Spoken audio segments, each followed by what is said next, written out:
What is the role of remote interviews in the podcaster? It's the Podcast Report, episode 91. Show notes, links, conversation, and more at thepodcastreport.com/91. The connected world can make your podcast better in ways you haven't previously pondered. This is the Podcast Report. My name is Paul Colligan. I'm a podcaster, obviously. You're listening to my show. I'm a writer, and I'm an executive podcast producer. But that's not what this is about. This is the Podcast Report. This is the show where I show, teach, demonstrate to you how to reach more with your podcasting message and how to profit more with your podcasting content because you are a podcaster as well. That's why we're listening to the Podcast Report. The big idea for today is simply don't let the tech get in the way of the conversation. The connected world, as I said, makes possible things that we never could do before in podcasting. It's really exciting if we make sense out of all of it. I am doing a series on the 4 models of podcast production. If you head out to thepodcastreport.com/91, you can sign up for a matrix that puts all of them together and, of course, links back to them. This time today, we're talking about not just interviews, but remote interviews. Now, interviews are obviously interesting, and we've chatted about that in previous episodes, and I've got links to those previous episodes at the show notes. But interviews are interesting because, well, A, they're popular. A lot of podcaster interviews. I've shared this before. There was someone once who posted to my Facebook page, "Hey, Paul, what do I do if I can't get interviewees?" I said, "Don't do an interview show." And her response was, "Is that allowed?" You can go back to my page. You can see that right now. It's really funny. They're that popular. They're easy. And they're easy for a number of reasons. The big reason, the most exciting reason, and you can look to this from a standpoint of laziness, or you can look to this from a standpoint of strategy. See, you don't have to be the talent if you're doing the interview. The knowledge, the information, what it is that your audience gets, you can get from the person that you are interviewing.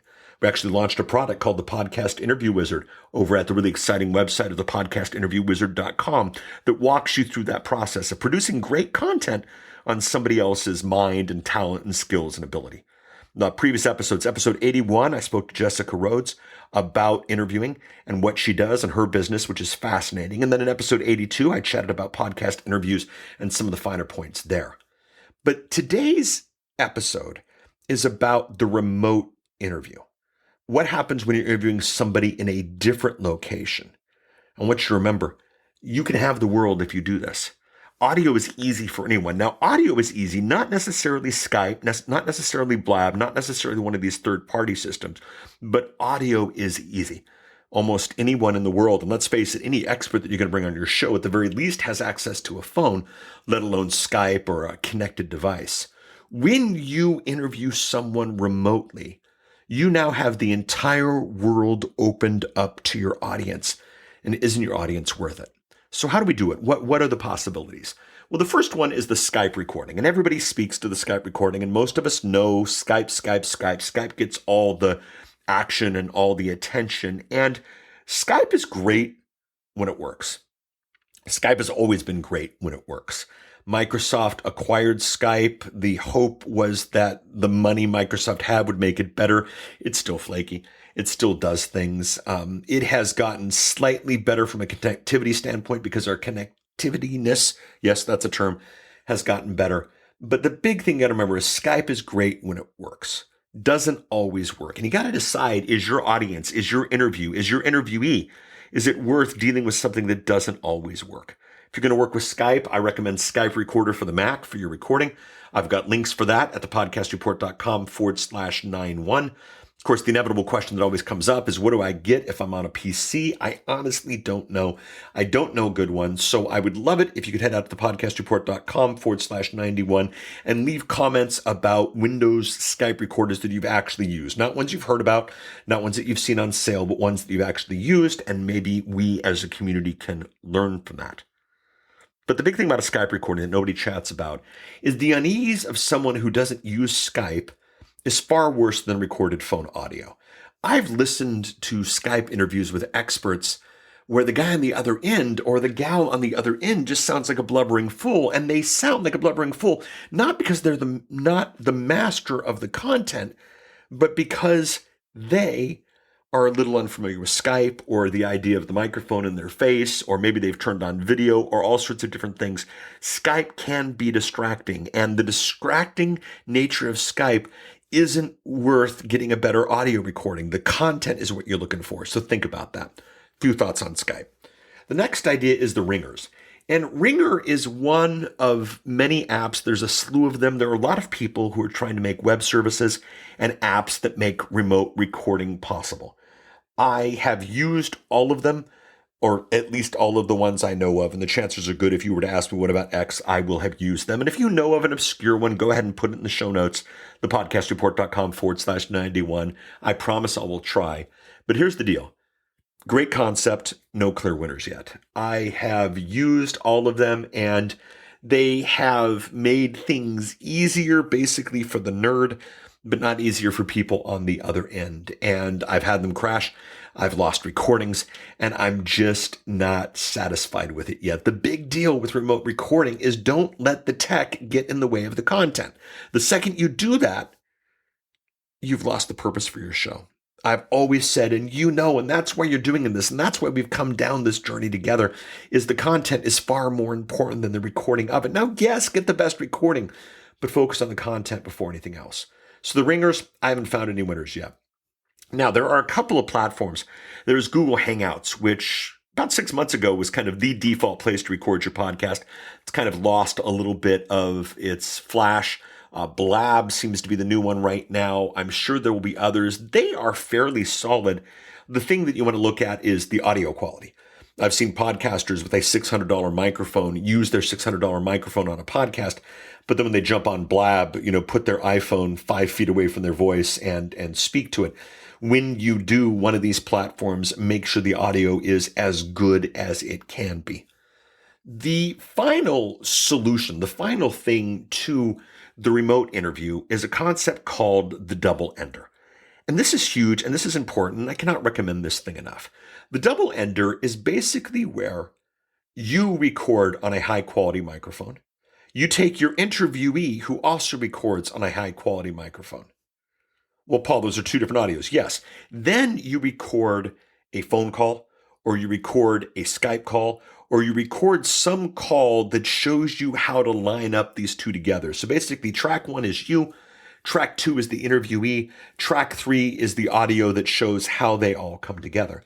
The idea is you use track 3 to kind of line up track 1 and track 2, get rid of track 3, and then you got 2 high quality microphones recording. And the audio on a well done double ender is fantastic.